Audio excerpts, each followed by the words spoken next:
Figure It Out for Yourself by George Washington Carver. Figure it out for yourself, my lady. You've all that the greatest of men have had. 2 arms, 2 hands, 2 legs, 2 eyes, and a brain to use if you would be wise.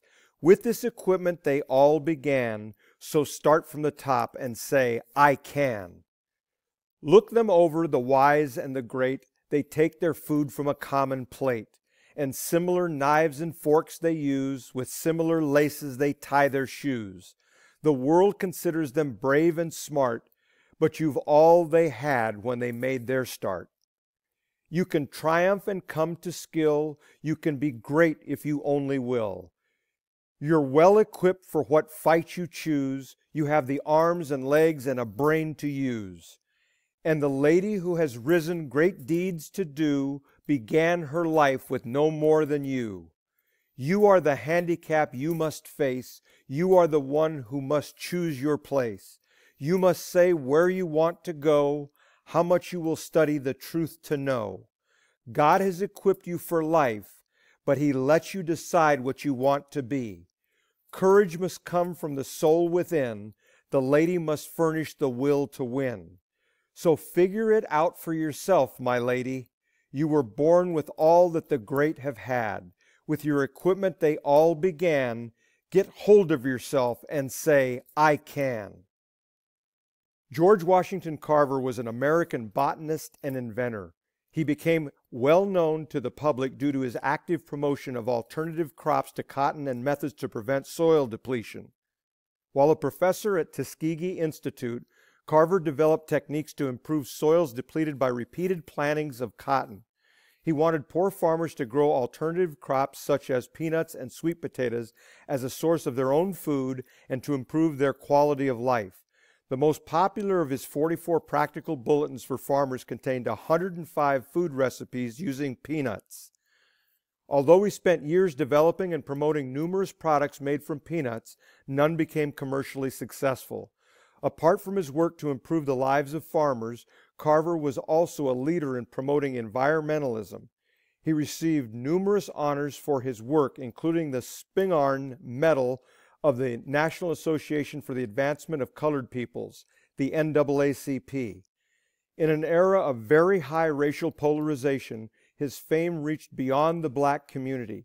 He was widely recognized and praised in the white community for his many achievements and talents. In 1941, Time magazine dubbed Carver a Black Leonardo.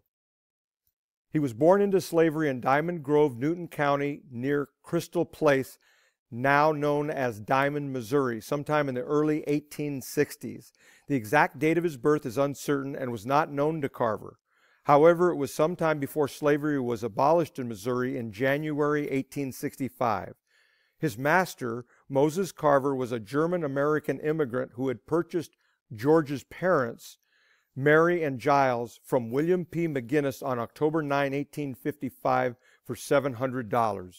When George was only a week old, he, a sister, and his mother were kidnapped by night raiders from Arkansas. George's brother, James, was rushed to safety from the kidnappers. The kidnappers sold the slaves in Kentucky. Moses Carver hired John Bentley to find them, but he located only the infant George. Moses negotiated with the raiders to gain the boy's return and rewarded Bentley. After slavery was abolished, Moses Carver and his wife Susan raised George and his older brother James as their own children. They encouraged George to continue his intellectual pursuits, and Aunt Susan taught him the basics of reading and writing. Black people were not allowed at the public school in Diamond Grove. George decided to go to a school for black children 10 miles south in Neosho. When he reached the town, he found the school closed for the night. He slept in a nearby barn. By his own account, the next morning he met a kind woman, Maria Watkins, from whom he wished to rent a room. When he identified himself as Carver's George, as he had done for his whole life, she replied that from now on his name was George Carver.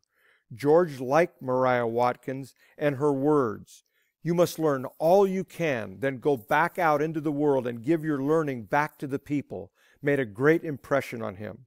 At the age of 13, due to his desire to attend the academy there, he relocated to the home of another foster family in Fort Scott, Kansas. After witnessing a black man killed by a group of whites, Carver left the city. He attended a series of schools before earning his diploma at Minneapolis High School in Minneapolis, Kansas. All of this historical information thanks to wikipedia.org.